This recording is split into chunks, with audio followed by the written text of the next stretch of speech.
Good afternoon students. आज हम discuss करेंगे एग्यूमेंटेड रियलिटी का।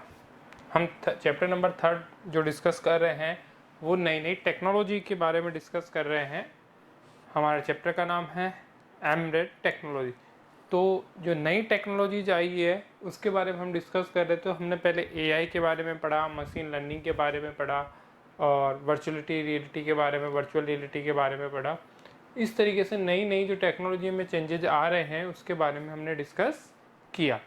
जो नेक्स्ट है वो है एग्यूमेंटेड रियलिटी, कि किस तरीके से कुछ जो एक्चुअल में रियलिटी की तरह आपको एक कैमरे का जो ग्राफिक्स है वो इस तरीके से होना चाहिए कि जो ना हो के भी आपको इस तरीके का फीलिंग कराए कि ये रियलिटी के अंदर है, ऐसा जैसा कि आप मूवीज़ में देखते हो।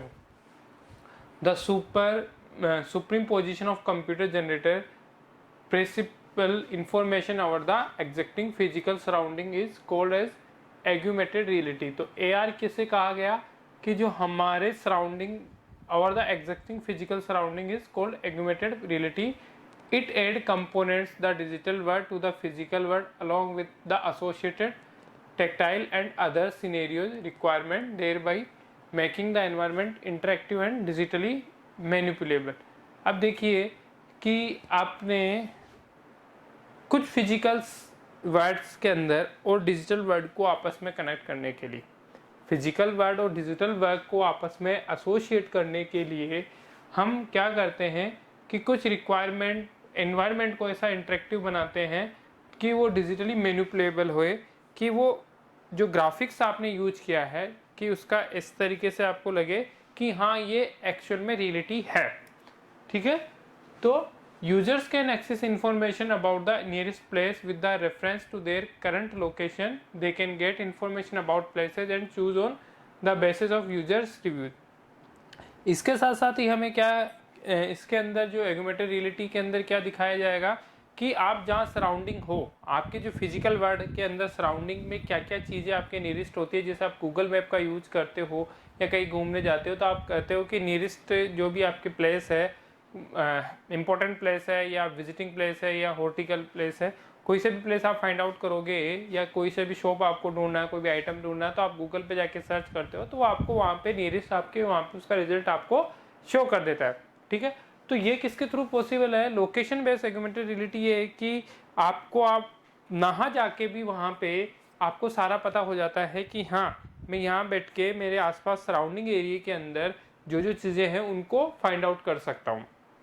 तो वो जो रियलिटी है उसको यहाँ पे लाना ही एग्यूमेंटेड रियलिटी कहलाएगी, कि आप जो फिजिकल वर्ल्ड है उसको डिजिटल वर्ल्ड पे एसोसिएट कर रहे हो। ठीक है, कि आपकी जो लोकेशन के नियरेस्ट आप देखना चाहते हो कि मेरी लोकेशन के नियरेस्ट कितने हैं थिएटर्स हैं, तो वो आप देख सकते हो। ठीक है, उनके अंदर अभी क्या रिव्यूज आ रहे हैं, कौन सी चीज़ अच्छी है कौन सी नहीं है, जो लोग हैं जो पीपल है वो उस पर क्या रिव्यू डाल रहे हैं। कि जो जैसे हम देखते हैं कि जब हम ओला उबर इन बाइक या कैब बुक करते हैं तो उस समय हमें ये चीज़ वर्क करती है कि हमें पता रहता है कि हमारे नियरेस्ट कितनी बाइक्स है। ठीक है, तो ऑटोमेटिकली फिजिकली वर्ड से कनेक्ट हो रही है, आपको बता देती है कि कितनी बाइक्स या कैब आपके नियरेस्ट है और आप यदि बुक करते हो तो उतने टाइम पे वो आपके पास अवेलेबल हो जाएगी। ठीक है, तो ये किसके थ्रू पॉसिबल है? एग्यूमेंटेड रियलिटी के थ्रू ही है पॉसिबल है। प्लस उनके यूजर्स क्या है, उनकी सर्विस के अलावा जो उनके रिव्यू है वो कैसे होंगे। With help of location based AR app, travelers can access real-time information about historical places just by pointing their camera viewfinder to subject as depicted in figure। Location based AR apps are major form of AR apps। जो location based जो app है वो AR based app होंगे। Augmented reality उनमें use होगी, मतलब जो भी आपका कैब सर्विसेज जो यूज कर रहे हैं या स्विगी जोमेटो जो भी है ये रियलिटी को फाइंड आउट कर रहे हैं, ये सारे ऐप AR बेस पे एग्यूमेंटेड रियलिटी के बेस पे कॉन्सेप्ट पे वर्क करेंगे। ये आपको एक्चुअल फिजिकल वर्ल्ड में जो हो रहा है उसको डिजिटल वर्ल्ड में लाके प्रेजेंट करेंगे। उसके बाद में दूसरी टेक्नोलॉजी रोबोटिक्स। रोबोटिक्स के बारे में आपने पहले भी डिस्कस किया था हमने कि रोबोटिक्स एक ऐसी टेक्नोलॉजी है जिसके अंदर सब काम ऑटोमेटिकली होते हैं बिना ह्यूमन इंटरेक्शन के। ठीक है, तो robotic is a basically a machine. क्या है रोबोट? एक मशीन है which is capable of carrying out one और more task automatically with accuracy and precision. हाँ, एक्यूरेसी और प्रीसियस से आपका जो टास्क है उसको वो कंप्लीट करता है, ठीक है, और ऑटोमेटिकली करता है, आपको कोई भी उसको इंस्ट्रक्शन देने की रिक्वायर नहीं होती है, ठीक है। बेसिकली एक क्या है, मशीन है, बट जो उसको उसमें जो प्रोग्रामिंग फील्ड है उसके अकॉर्डिंग वो ऑटोमेटिक ही इंस्ट्रक्शंस को फॉलो करते हुए उस टास्क को कंप्लीट करता है। ए robot is programmable by a computer which mean it can follow the instruction given through computer program। तो जो रोबोट है वो क्या किसके द्वारा इंस्ट्रक्शन फॉलो करते हैं? उनमें क्या की जाती है? प्रोग्रामिंग की जाती है। किसके थ्रू? कंप्यूटर के थ्रू। किसके थ्रू उसमें प्रोग्रामिंग की जाती है? कंप्यूटर के थ्रू उसमें क्या किया जाती है? प्रोग्रामिंग की जाती है। उसमें कंप्यूटर के थ्रू प्रोग्रामिंग फील्ड की जाती है, और जैसे उस प्रोग्रामिंग के इंस्ट्रक्शंस है वो उसको क्या करते हैं? कंप्लीट करता है। तो प्रोग्रामिंग के जो इंस्ट्रक्शंस है उसको वो रोबोटिक्स के थ्रू क्या किया जाता है? कंप्लीट किया जाता है। तो robots were initially conceptualize for doing repetitive industrial task that are boring और स्ट्रेसफुल फॉर ह्यूमन और वर लेबर इंटेंसिव। तो रोबोट्स जो है वह क्या है? इंडस्ट्रियल टास्क के लिए, और जैसे कि एक आप ह्यूमन बॉडी है वो इंडस्ट्रियल टास्क कोई भी इंडस्ट्रियल वर्क करती है तो वो स्ट्रेस हो जाता है उसके अंदर, ठीक है, तो उसको रेस्ट की रिक्वायर होती है। बट रोबोट्स को कोई रेस्ट की रिक्वायर नहीं होती क्योंकि उनमें स्ट्रेस नाम की कोई चीज़ होती ही नहीं है। उनके अंदर जो प्रोग्रामिंग है जो वो जब तक वर्क करती रहेगी तब तक वो वर्क करते रहेंगे, ठीक है। तो industrial task that are boring और स्ट्रेसफुल फॉर ह्यूमन और वर लेबर इंटेंसिव। तो लेबर्स को इनको सबको क्या कर रहे हैं? रोबोट्स रिप्लेस कर रहे हैं। Sensors are one of the prime component of a robot. तो रोबोट्स को जो भी टास्क कंप्लीट करने हैं वो किसके द्वारा आइडेंटिफाई होते हैं? वो सेंसर्स के थ्रू आइडेंटिफाई होते हैं, ठीक है ना। कि जैसे कि आपने देखा है कि आजकल रोबोट्स क्या कर रहे हैं? मेडिकल में अधिकतर वर्क कर रहे हैं, या फिर आपका जो वेटर सर्विसिंग में उनमें वो वर्क कर रहे हैं। तो वो कैसे कर रहे हैं? उनको वो सेंसर्स लगे होते हैं और उन सेंसर्स के थ्रू ही वो वर्क करते हैं। तो जो मेजर टास्क जो उनको इनपुट मिलता है वो किससे मिलता है? इन सेंसर्स से मिलता है। इनपुट किससे मिलता है? सेंसर्स से मिलता है, ठीक है। Robot can be of many types such as wheel robot, legged robot, manipulators and humanoids robot that resembles human are known as humanoid. तो रोबोट्स है वो क्या हो सकते हैं? मेनी टाइप्स के हो सकते हैं, बहुत तरीके के हो सकते हैं। एज व्हील रोबोट्स हो सकते हैं, लेगेड रोबोट हो सकते हैं, मैनिपुलेट रोबोट्स हो सकते हैं, ह्यूमनॉइड्स रोबोट्स हो सकते हैं। Resembles humans are known as humanoids robots are being used in industries, medical science, bionics, scientific research, military etcetera. तो जो डिपेंड करेगा कि जो रोबोट्स है वो किस तरीके के टास्क परफॉर्म कर रहे हैं, ठीक है। वो यदि लाइक का लेबर की वर्किंग कर रहे हैं या वुमेन का वर्किंग कर रहे हैं, मेडिकल में यूज किए जा रहे हैं, तो वो अलग तरीके के रोबोट्स होंगे, ठीक है। कोई ऑटोमोबाइल सेक्टर के अंदर रोबोट का यूज किया जा रहा है, किसी वो मशीनरीज को ठीक करने में रोबोट्स का यूज किए जा रहे हैं, तो वो व्हील रोबोट होंगे, ठीक है। तो अलग अलग टास्क के लिए अलग अलग रोबोट होते हैं, such as wheel robot, legged robot, manipulator robot. तो जो रोबोट्स में जो प्रोग्रामिंग है, जो रिसेंबलिंग की जाती है, वो उसी तरीके से रिसेंबलिंग की जाती है कि किस तरीके से उनको यूज किया जाए। NASA Mars Explorers Rover MER mission is a robotic space mission to study about the planet Mars। हमने देखा था कि नासा ने मार्स पे एक अपना प्रोजेक्ट लॉन्च किया था जहाँ पे मार्स के बारे में स्टडी करना था। तो सबसे पहले मार्स और इन पे रोबोट को ही स्टडी करने के लिए क्या किया जाता है? भेजा जाता है, ठीक है। तो उन्होंने एक Mars explosion rover MER mission तैयार किया और उस मिशन के अंदर इस रोबोट को भेजा, नासा मार्स एक्सप्लोरेशन रोवर, जिसका काम क्या था? वहाँ पे जो भी क्लाइमेट था उसकी स्टडी करना था, तो अबाउट द प्लेनेट। ऐसे ही Sophia humanoids that use artificial intelligence, visual data processing, face recognition and also imitate human gestures and facial expression as sonific। ऐसे ही अलग एक सोफिया रोबोट डिफाइन बनाया गया। वो क्या करता था? जैसे लाइक ए ह्यूमन है उसकी जो बॉडी है, उसके जो फेस एक्सप्रेशंस है वो वैसे ही क्रिएट करता था और उनके फेस एक्सप्रेशंस को क्या करता था, रीड करता है। ऐसे ही ड्रोन है, a drone is an unmanned aircraft which can be remotely control और can fly automatically through software control flight plans in their embedded system working in conjunction with onboard sensors and GPS. तो हमने देखा कि जो drone आपने देखा होगा कि ड्रोन भी एक तरीके का रोबोट है जिसके अंदर इस तरीके से प्रोग्रामिंग की जाती है कि वो क्या करता है, हम जो उसमें जो कैमरा लगा हुआ होता है उसके अंदर वो वीडियो कैप्चर करता है और बिना किसी उसके बस खाली आप उसको रिमोट से कंट्रोल करते हो और वो एयर के अंदर मूव रहता है तो ऑटोमेटिकली फ्लाई होता है और उस सॉफ्टवेयर से कंट्रोल से उस फ्लाइट से क्या किया जा सकता है, उसको कंट्रोल किया जा सकता है। Working in conjunction with onboard sensors and GPS, वो किस बेसिस पे वर्क करता है, जीपीएस और सेंसर्स के बेसिस पे वर्क करता है। They are being used in many fields such as journalism, filming and aerial photography, shipping और delivery at short distance, disaster management, search and research operations, healthcare, geographic mapping and structural safety inspections, agriculture, wildlife monitoring और posing besides law enforcement and border patrolling। तो ये जो आपका drone है वो बहुत जगह यूज किया जा रहा है। आपने देखा होगा कि फोटोग्राफी में, फिल्म मेकिंग में, शिपिंग में, प्रोडक्ट को डिलीवरी करने में, लॉजिस्टिक्स में, एग्रीकल्चर के अंदर, वाइल्ड लाइफ फोटोग्राफी के अंदर, वाइल्ड लाइफ मॉनिटरिंग के अंदर, वो वाइल्ड लाइफ जो जानवर्स की मॉनिटरिंग करने के अंदर, वहाँ पे भी हम ड्रोन का यूज करते हैं क्योंकि जहाँ हम नहीं जा सकते हैं वहाँ पे हम क्या इसको भेज देते हैं, ड्रोन को भेज देते हैं। तो ड्रोन से आप क्या कर रहे हैं, ड्रोन भी एक तरीके का रोबोट है जो आपकी टास्क को कम करके आपकी जो एफर्ट्स है उनको कम करता है और क्या करता है, जो टास्क है उसको कंप्लीट करता है। तो ये थी हमारी टेक्नोलॉजी। अब दूसरी है बिग डेटा। हमने पहले भी डिस्कस किया था कि जो आने वाला टाइम है, जो अभी टाइम चल रहा है, उसमें डेटा का बहुत ही बड़ा रोल है। ठीक है, आपके डेटा से ही आप सब कुछ आपका कंट्रोल हो रहा है। आपका बैंक अकाउंट है, आपका एटीएम है, आपका क्रेडिट कार्ड, आपका क्रेडिट स्कोर, आपके पॉलिसी नंबर, आपकी हेल्थ, सब कुछ आजकल डेटा के अंदर स्टोर हो गई है। एक जो ह्यूमन का पूरा रिजल्ट तैयार करना या पूरी उसकी जो कंप्लीट बॉडी के जो मेजरमेंट है, जो कुछ है, वो सब डेटा के बेसिस में स्टोर हो रहे हैं। ठीक है, आज जो कोविड का भी हमने देखा कि कोविड का जो भी हर एक डेटा, हर एक डोज, कितनी डोज है, कितने पर्सन्स को लगी, वो सब कहाँ स्टोर हो रहा है, किसी न किसी डेटा के रूप में स्टोर हो रहा है। और ये डेटा का जो रोल है वो बहुत इंपॉर्टेंट है, कैलकुलेशंस करने में, एनालिसिस करने में इसका बहुत इंपॉर्टेंट रोल है।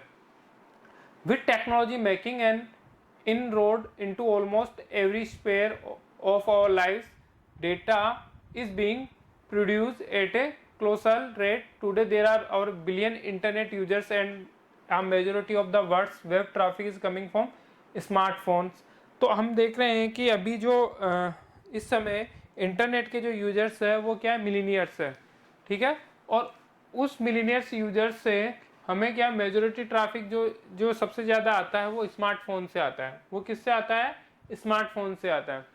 तो जो स्पेस आवर लाइफ से data is produce at a colossal rate.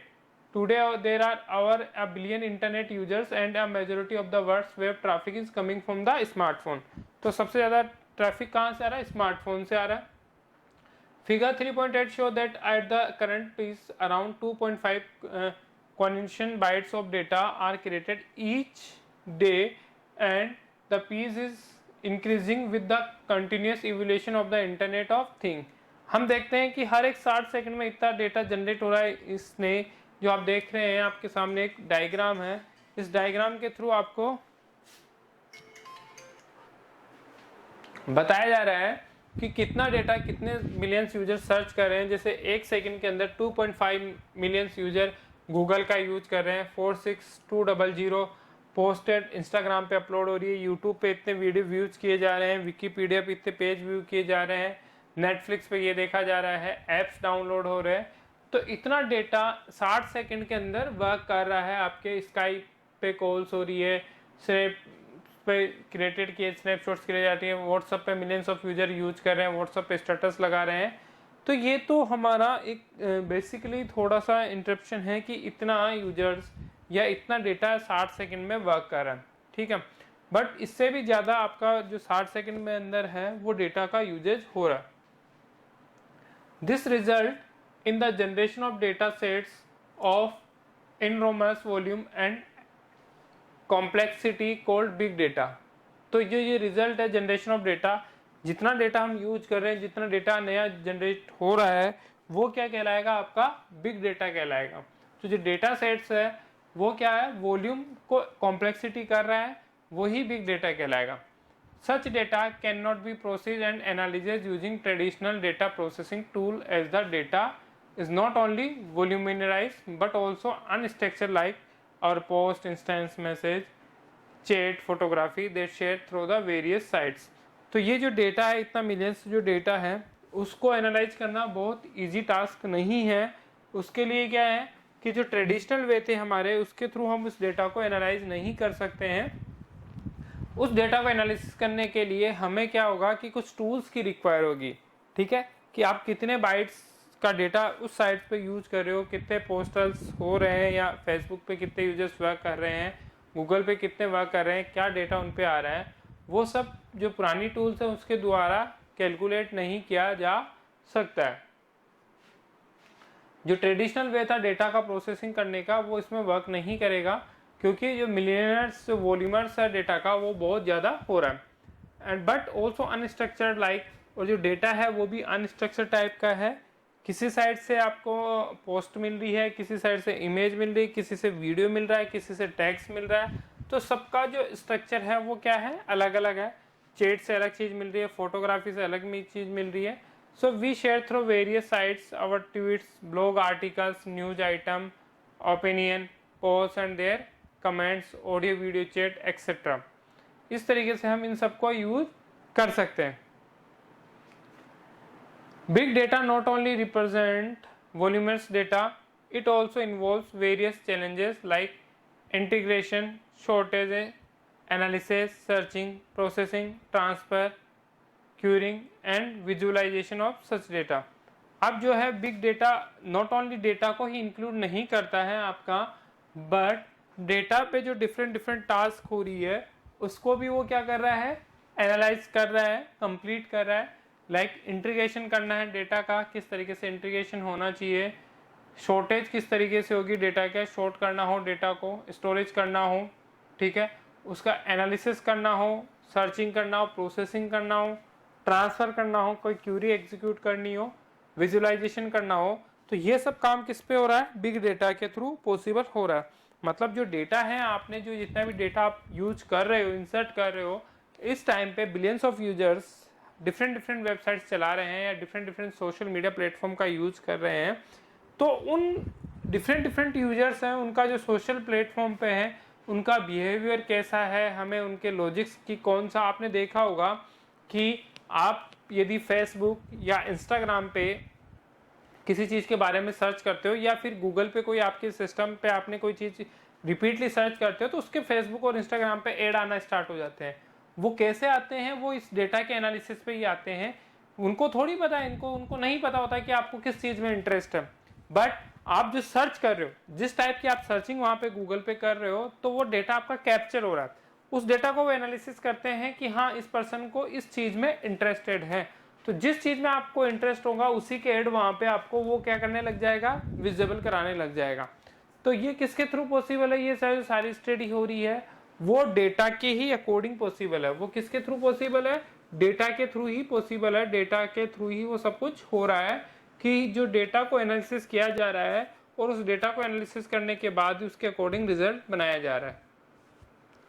Big data sometimes hold rich information and knowledge which is of high business value and therefore there is need efforts in developing software and methods to process and analyze big data। अब जो क्या है, मैंने अभी बताया आपको कि जो डेटा का है वो बहुत बड़ा इंपॉर्टेंट रोल है, क्योंकि बड़े बड़े बिजनेस के अंदर की जो बिग डेटा है इतनी इंफॉर्मेशन होल्ड और इतनी नॉलेज होल्ड करता है कि जो हाई बिजनेस की जो उस बिजनेस के वैल्यू के लिए वो बहुत इंपॉर्टेंट होता है। फॉर एग्जाम्पल, हम जैसे कि आप ई कॉमर्स वेबसाइट्स का यूज कर रहे हो, तो उस ई कॉमर्स वेबसाइट पे कितने यूजर्स है, किस यूजर्स को क्या इंटरेस्ट है, इन सब का डेटा कहीं न कहीं जाके स्टोर हो रहा है और जो उससे रिलेटेड सेलर्स हैं तो वो उनको ऐड करने का या उसका उन सेलर्स को भी एक रिक्वेस्ट या उनकी रिपोर्ट तैयार होकर सेलर्स को भी दी जाती है कि हाँ इतने यूजर्स इस प्रोडक्ट को बाय करने में इंटरेस्टेड हैं। तो ये हाई बिजनेस वैल्यू क्रिएट करके देख रहा है। तो इस तरीके के सॉफ्टवेयर डेवलप किए गए, मेथड और प्रोसेस डेवलप किया गया कि ताकि हम उस जो डेटा का जो है उस बिग डेटा का एनालिसिस अच्छी तरह कर सकें, क्योंकि एनालिसिस करोगे तब ही आप क्या करोगे, उसका जो करेक्ट रिजल्ट है वो प्रोड्यूस कर पाओगे। तो बिग डेटा का जो सेंस है वो क्या रहा कि जो डेटा है हमारा उसको हम एनालिसिस करना, प्रोसेस करना ही क्या कह रहा है बिग डेटा। बिग मतलब मिलियंस ऑफ जो यूजर्स है उनके डेटा को एक्सेस करना ही बिग डेटा कहलाएगा। कैरेक्टरिस्टिक्स ऑफ बिग डेटा, क्या क्या कैरेक्टरिस्टिक्स हो सकती है? Big data exhibits following 5 characteristics in FIG that distinguish it from traditional data। ये 5 जो कैरेक्टरिस्टिक्स है वो एक बिग डेटा की हो सकती है कि वॉल्यूम ज़्यादा होगा, वेलोसिटी ज़्यादा होगी, वेराइटीज़ भी बहुत होगी, वेरिसिटी होगी और वैल्यू होगी। तो volume, the most prominent characteristics of big data is emerge size। If a particular data set is such large size that is difficult to process it with traditional DBMS tools, it can be termed as a big data।